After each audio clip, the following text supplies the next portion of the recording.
Did you know that before you dig in any township, in any city, or any state, you have to call 811? Why do you ask?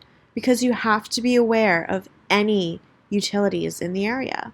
This can range from your local cable provider to water department to electric. You have to let them know that you will be digging. Provide them as much details on the dig as possible.